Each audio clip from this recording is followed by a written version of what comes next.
If something can come into being from nothing, then it becomes inexplicable why just anything and everything doesn't come into being from nothing. Think about it.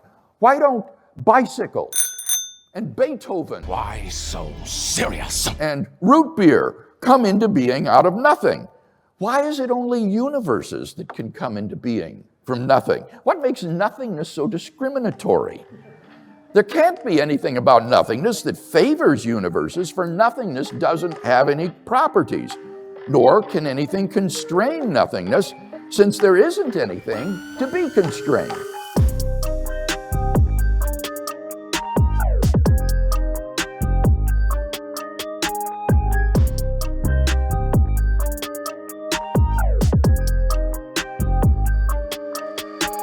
Why hello my fellow apes, I hope you are well, and that an Inuit village hasn't popped into existence from under your feet, because that would probably hurt, let's be honest. Today, Joe Schmidt and I are going to deep dive into one of the most prominent and illustrative arguments in favour of the causal principle. That is, the first premise of the Kalam cosmological argument. Whatever begins to exist has a cause. Now, as a quick reminder, this is but one of many videos we've created on the Kalam cosmological argument, and you can find our others in the playlist linked below. We're well into the process of tackling 4 reasons in favour of the causal principle, and then 5 reasons against it. So let's begin by recalling the Kalam argument itself. It consists of just 2 premises and a conclusion. Premise 1, whatever begins to exist has a cause. Premise 2, the universe began to exist. Conclusion, so the universe has a cause. As stated many times throughout our series, the Kalam is often broken into 2 stages, with its first stage aiming to infer at least one first cause of the universe, while its second stage aims to identify that cause with God. And likewise to our previous video, we're today going to examine premise 1 of stage 1 of the old Kalam, or as it's also called, the causal principle. Whatever begins to exist has a cause. And more specifically, we're going to delve into an argument that states that if the causal principle is false, so that things can just come into existence uncaused, then it becomes inexplicable. Why just anything and everything doesn't come into being from nothing? Think about it. And we will think about it, all throughout this episode, in fact. So, without further ado, let's get chaotic.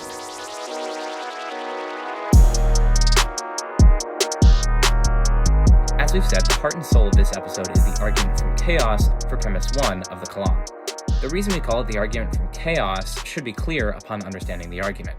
As William Lane Craig puts it, and this should sound familiar, if things really could come into being uncaused out of nothing, then it becomes inexplicable why just anything and everything does not come into existence uncaused from nothing. Why do bicycles and Beethoven and root beer not pop into existence from nothing?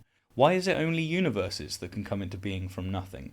What makes nothingness so discriminatory? There cannot be anything about nothingness that favours universes, for nothingness does not have any properties. Nothingness is the absence of anything whatsoever. As such, nothingness can have no properties, since there literally is not anything to have any properties.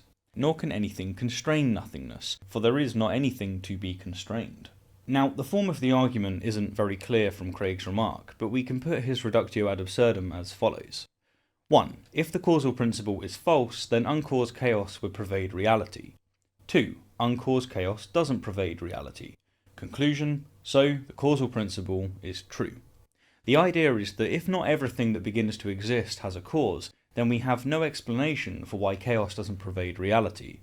That is, why things don't spring into existence willy-nilly, uncaused, with no rhyme or reason. And so since something absurd and clearly false follows from denying the causal principle, it follows, so concludes Craig, that it must be the case that whatever begins to exist has a cause. Other authors give slightly different versions of the argument from chaos. We'll discuss Andrew Loke's version in the next episode in our series. For this episode, we'll cover Ruis and Rasmussen's version of the argument from chaos in their book Necessary Existence. Now, note that they actually offer an argument from chaos for another principle in a slightly different context, but what they say can easily be modified to apply to the Kalam's causal principle. What then is their argument? Well, they begin by arguing that the causal principle provides a simple, illuminating explanation of why there isn't unpredictable chaos all the time. Chaos results if arbitrary objects regularly begin to exist uncaused practically everywhere around us. We don't observe that happening, of course. But why not? Well, Ruis and Rasmussen offer a simple answer. It just can't. After all, if uncaused beginnings are genuinely impossible, then objects can't come into being unless there are prior causal conditions from which they may arise.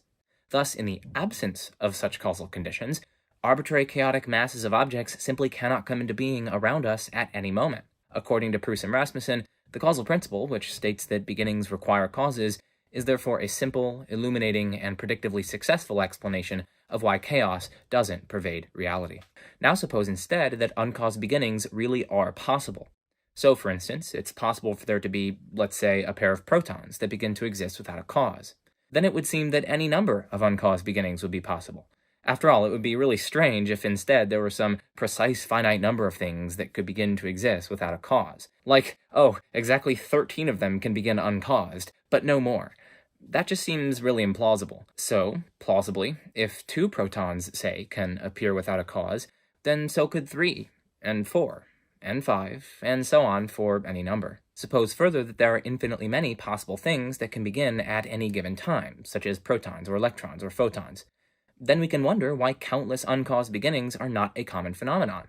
After all, at any moment, any number of arbitrary mixes of possible objects can snap into being with no cause whatsoever. Thus, if uncaused beginnings really are possible, it's extremely surprising that we don't witness untold numbers of arbitrary objects coming into existence uncaused. Having covered 2 variations of the argument from chaos, let's now turn our attention to responses to the argument.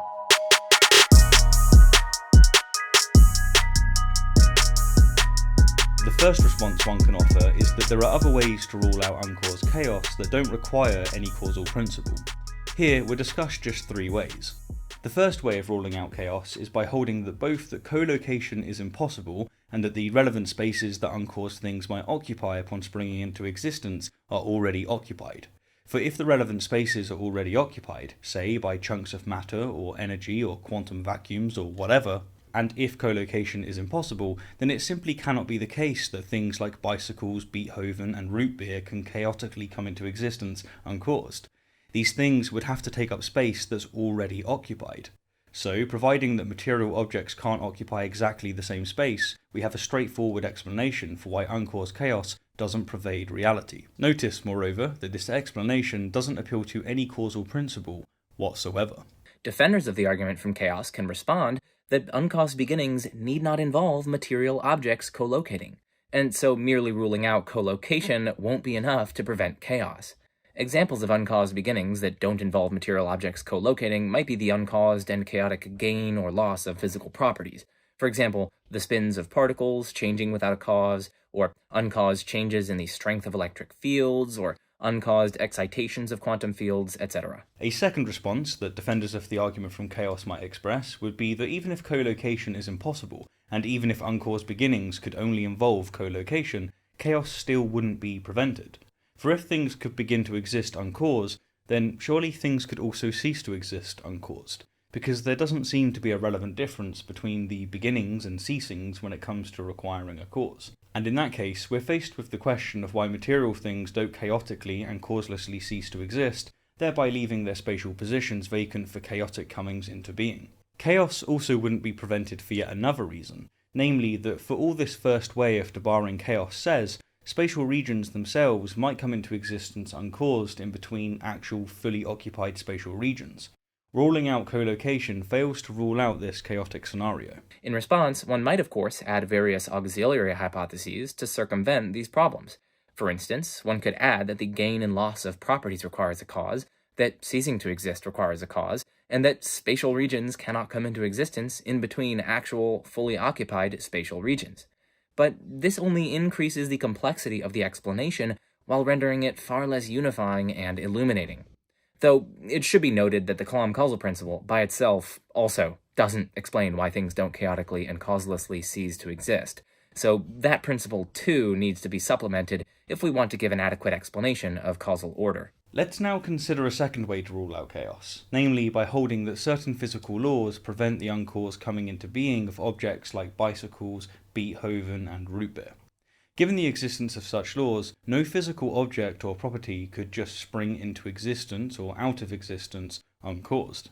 Examples of such laws might be the conservation laws of physics, which state that matter and energy can neither be created nor destroyed in isolated systems. Defenders of the argument from chaos can respond in several ways. First, it seems plausible that physical laws are merely descriptive in import. That is, they don't push and pull and cause and prevent things from happening. Instead, they merely describe either regularities in spacetime or else the causal powers and dispositions of spatiotemporal entities. And if the laws are merely descriptive, then they won't do the explanatory work of preventing chaos, since then the laws are dependent on the character of things within spacetime, and so whether or not spacetime is filled with uncaused chaos would be explanatorily prior to, and hence unable to be explained by, the laws. In short, defenders of the argument from chaos might argue that laws don't have any special or spooky power on their own to prevent chaos. Proponents of the physical law explanation for ruling out chaos will probably respond, in turn, by adopting a view of physical laws on which they're not merely descriptive in import, but instead they enjoy some sort of explanatory preventative power. This will, though, increase the complexity of the explanation, and would spiral into rejoinders that exceed our purpose here. A second response on behalf of the argument from chaos is that appealing to laws won't, after all, forbid chaos, since we're then left with a question of why those very laws don't cease to exist uncaused, or why entirely different physical laws don't spring into existence uncaused. We simply push the need to prevent chaos back to the level of the laws themselves. One might, of course, add the auxiliary hypothesis that physical laws can't begin nor cease to exist uncaused. This does, however, increase the complexity of the explanation, and it also raises further explanatory questions needing answered. Why, for instance, do physical laws require causes to begin to exist, whereas physical things don't? What's the relevant difference between them? Without answers to these questions, the explanatory power of the proffered explanation will be diminished. Let's consider a third way to rule out chaos without invoking the causal principle. Just as the proponent of the argument from chaos cites a metaphysical principle to explain why chaos doesn't pervade reality, the opponent of the argument can do the same. In particular, the opponent of chaos can posit the following principle. Transfer principle. Matter and energy can only enter a system through the transfer of matter or energy from surrounding systems. Notice that this principle, like the causal principle, nicely explains why chaos doesn't pervade reality. For instance, the transfer principle entails that it's simply impossible for a raging tiger to causelessly spring into existence right in front of me. That's because such an occurrence would involve matter and energy entering into a system without being transferred from an adjacent system. The same applies to Beethoven, bicycles, and root beer causelessly springing into existence without any physical system. Such is impossible given the transfer principle. But what about the chaotic and causeless gain or loss of various properties in physical systems? Well, we can explain why that kind of chaos doesn't pervade reality by invoking a second principle. Change principle. Changes in a physical system must depend, in part, on 1. The system gaining or losing matter or energy, or else 2. The transfer of matter or energy between the system's subsystems. Together with the transfer principle, we have an explanation as to why physical systems don't randomly or causelessly gain or lose properties, for according to the change principle, those sorts of changes need to happen because of matter or energy entering either the system itself or one of its subsystems. But as we've seen, according to the transfer principle, that can't chaotically happen uncaused. We therefore debar widespread chaos concerning the gain or loss of various properties. Importantly, moreover, the transfer principle and the change principle, both individually and taken together, plainly do not entail the causal principle. Both the transfer and change principles, for instance, are entirely compatible with the universe itself beginning to exist uncaused. For such a beginning wouldn't involve some matter or energy entering a physical system, but would instead represent the very beginning of any physical system at all. The transfer principle is therefore silent on whether there could be such an occurrence. The change principle is similarly silent, since the beginning of the universe wouldn't involve a change within any physical system, since there was no pre-given physical system that underwent any change. We therefore seem to have on our hands a perfectly respectable alternative explanation of why chaos doesn't pervade reality. An explanation, importantly, that neither invokes nor implies the causal principle. Now, at this juncture, the proponent of the argument from chaos might allege that there is simply no reason to accept the transfer and change principles.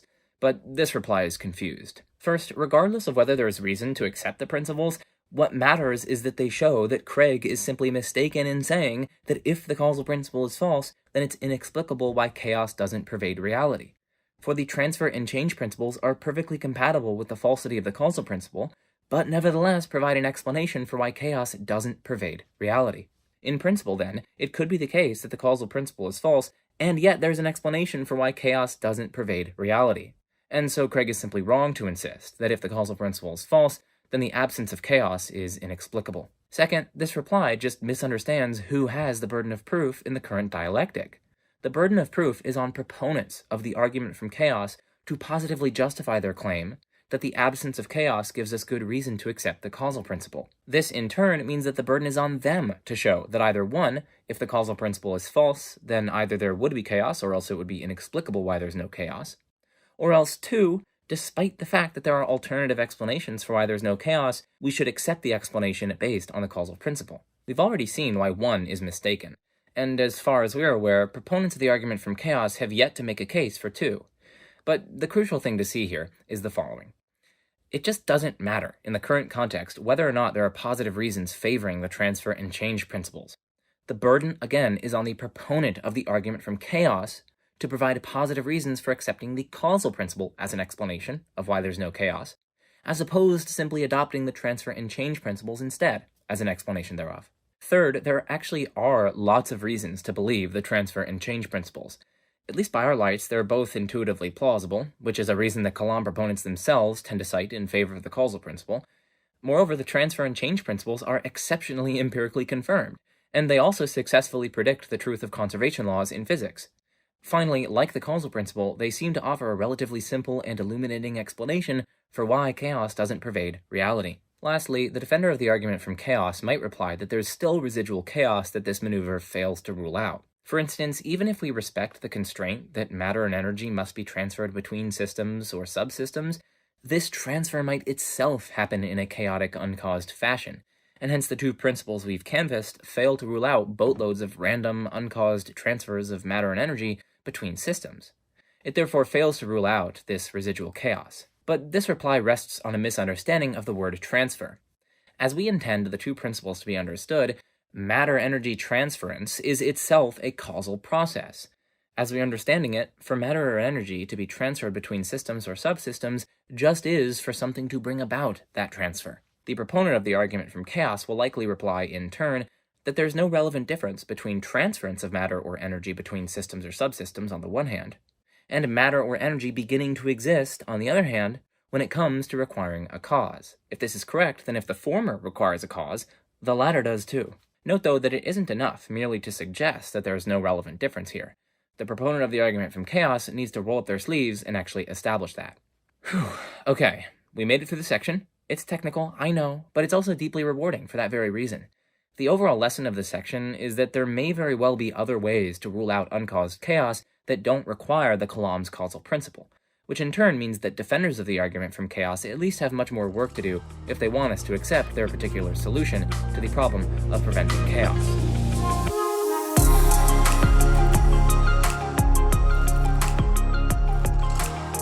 A second response to the argument from chaos is that the fully general causal principle isn't needed to rule out chaos, since restricted causal principles, ones that don't allow us to run the Kalam, mind you, do the job just as well.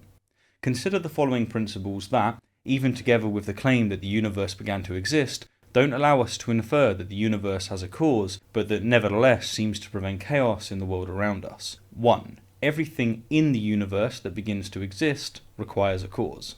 2. Every non-first thing that begins to exist requires a cause. And 3. Everything contingent that begins to exist requires a cause. By the way, something is contingent if it exists but can fail to exist. By contrast, something is necessary if it cannot fail to exist. Following Graham Oppy, one can add to this third principle that 1. The initial state of the universe is by nature necessarily existent and has the power to indeterministically cause various non-first states of the universe. And 2. Every possible non-initial state of the universe is by nature contingent. An indeterministic cause, by the way, is a cause whose presence doesn't necessitate a specific effect among the range of possible effects it might produce. Now, here are some important things to notice. Principle 1, together with the second premise of the Kalam, doesn't entail that the universe itself has a cause, and yet Principle 1 does entail that it's impossible for things to pop into existence uncaused within the universe, and so it prevents chaos. Similarly, Principle 2 doesn't entail that the first thing, say, the first material object that came into existence at the alleged beginning of the universe, has a cause, and yet it does entail that it's impossible for non-first things to pop into existence uncaused, and so it prevents chaos. Likewise, principle 3, together with the Kalam's second premise, doesn't entail that the universe has a cause, since the principle is compatible with there being a necessarily existent initial state of the universe with no cause, if, of course, there is such a state. How might defenders of the argument from chaos respond? Well, we need to distinguish between alternative principles and competing principles, a point that came up in our previous episode as well. Notice that principles 1 through 3 are entirely compatible with the more general causal principle that whatever begins to exist has a cause. They therefore don't compete with the general causal principle. So, if you have no reason to think that a whole universe that begins to exist cannot have a cause, no reason to think that a first thing that begins to exist cannot have a cause, and no reason to think that a necessary thing that begins to exist cannot have a cause, then the truth of the principles 1 through 3 would actually be quite strong evidence in favor of the Kalam's causal principle. This is because the Kalam's causal principle successfully predicts their truth. To give an analogy, evidence that every other kind of rock is durable is evidence that this kind of rock is durable. Absent some reason to think that this kind of rock isn't durable, that is, absent some reason to think that this kind of rock either is or very well may be relevantly different from the other kinds of rocks with respect to durability, we have good reason to think that this kind of rock is also durable. When the principles don't compete, and when one lacks independent reason to discriminate between the cases, evidence for the one is plausibly evidence for the other. To avoid this response, one might try to add to each of principles 1 through 3 that nothing else requires a cause. But this move only increases the complexity of the principles and lowers their probability by creating probabilistic tension between their components, something we explained in depth in our previous video. What's more, this move doesn't seem to be a worse explanation of why chaos doesn't pervade reality than the more general causal principles used in the Kalam. For with restricted principles, we are faced with the question of why there are those particular restrictions and not others. What's the relevant difference between first things and non-first things, or necessary things and non-necessary things? What's more, this move seems to be a worse explanation of why chaos doesn't pervade reality than the more general causal principle used in the Kalam. For with restricted principles, we're faced with a question of why there are those particular restrictions and not others. What's the relevant difference between first things and non-first things, or necessary things and contingent things, or universes and things within universes that could explain why only the latter require causes of their coming into existence? The move in question, then, seems to multiply mystery rather than remove it. The Kalam's causal principle is thus simpler, more explanatory, and doesn't suffer from probabilistic tension when compared with the restricted principles. And in reply to this point, opponents of the argument from chaos will probably respond in two ways. First, they'll probably try to pinpoint precisely such relevant differences. For instance, if one can support the claim that causation is essentially a temporal relation, then one will have a principled explanation for the restrictions on the causal principle. We actually examined inductive, explanatory, and intuition-based reasoning for thinking causation is essentially temporal in our previous 2 episodes. But alas, exploring the nature of causation extends far beyond the scope of this video. We just wanted to give you guys a sense of the dialectic. The second response is that even granting these points about complexity, probabilistic tension, and so on, the very fact that restricted principles successfully debar chaos still shows that some versions of the argument from chaos fail. For instance, Craig's version argues that if the causal principle were false, then it's inexplicable why chaos doesn't pervade reality. But the restricted principles show that this is simply mistaken. For the restricted principles are perfectly compatible with the falsity of the causal principle, but nevertheless provide an explanation of why chaos doesn't pervade reality. In principle, then, it could be the case that the causal principle is false, and yet we have an explanation for why chaos doesn't pervade reality. And so Craig is simply mistaken to insist that if the causal principle is false, then it's inexplicable why chaos doesn't pervade reality. The third response to the argument from chaos is that it problematically overgeneralizes, for the argument can be applied, with appropriate modifications and no seeming loss of plausibility, to the Kalam advocate's view that timeless entities don't require a cause. We can equally ask, if things really could timelessly exist uncaused, then it becomes inexplicable why just anything and everything doesn't exist timelessly uncaused. Why don't changeless bicycles and root beer not timelessly exist uncaused? Or why don't timeless universal wave functions of various kinds not exist uncaused? Or why don't various lower deities not timelessly exist uncaused? Why is it only some entities, such as God, that can timelessly exist with no cause? The idea is essentially the same as the original argument from chaos. If not everything that timelessly exists has a cause, then we have no explanation for why chaos doesn't pervade timeless reality. That is, why whole jungles of arbitrary timeless things don't exist willy-nilly, uncaused, with no rhyme or reason. But echoing Craig, that seems absurd. Hence, everything timeless has a cause. We can similarly run Proust and Rasmussen's version of the argument with respect to timeless things. Suppose that uncaused timeless things are genuinely possible. Well, then it would seem that any number of uncaused timeless things would be possible. It would be really strange if instead there were some precise finite number of things that could timelessly exist without a cause. Moreover, if a timeless God could exist with no cause, then surely whole swaths of other timeless things could likewise exist with no cause. In short, we'd get arbitrary and chaotic swaths of timeless things existing uncaused. And yet, surely that's absurd. The argument from chaos, then, might be a double-edged sword. If one wants to prevent temporal chaos by appealing to a causal principle, then it seems that one should also prevent timeless chaos by appealing to a causal principle. But, of course, the Kalam proponent can't do that, since that would entail saying that God requires a cause. The argument from chaos, then, seems ultimately to be incompatible with the Kalam, or at least with theism. Now, defenders of the argument from chaos will probably respond that, unlike any other thing, whether temporal or timeless, God is simply the kind of thing that can't have a cause. But opponents will counter that this is precisely what they're saying about the initial state of the universe, if there is one. While everything else is the kind of thing that requires a cause, the initial state of the universe is simply the kind of thing that can't have a cause. Defenders of the argument from chaos can respond, in turn, that they actually have an explanation for why God isn't the kind of thing that could have a cause. Here's a potential explanation. By nature, God is perfect, and plausibly a perfect being wouldn't receive its existence from something else. Such dependence on another for everything that one has just seems incompatible with being perfect. It seems to be an imperfection, in other words. Thus, God isn't the kind of thing that could, in principle, have a cause. Alternatively, the explanation could say that being the source of everything apart from oneself is plausibly a perfection or a great-making feature, and God, as a perfect being, by definition has all perfections. So, God, if he exists, would be the source of everything apart from himself. But then God couldn't, in principle, have a cause, since any such cause would have to have God as its source, in which case it couldn't be God's causal source. That would be like me bringing my parents into existence, right? It just doesn't make any sense. Of course she's your grandmother, you perverted dope! Look!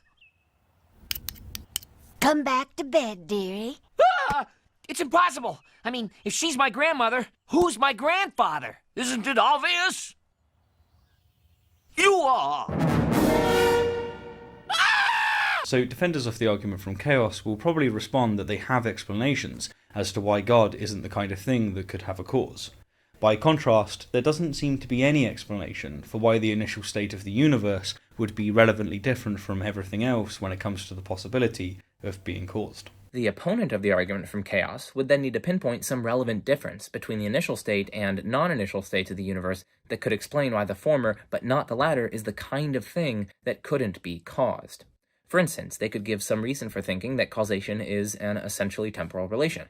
If that's right, then because the only thing that could in principle cause the initial state of temporal reality would have to be a timeless thing, thus violating the temporal nature of causation, the initial state of temporal reality couldn't, after all, have a cause. The opponent would therefore have an explanation for why the initial state of the universe, unlike non-initial states, couldn't have a cause. Remember that this is only one candidate reason the opponent of the argument from chaos might offer. There are other candidate reasons too, but for purposes of space, we won't explore them here. We do, however, invite you to explore them. Again, throughout the series, don't just take our word for things. Use the lights of reason and experience to test out what we say for yourself. That's how we become responsible, independent critical thinkers.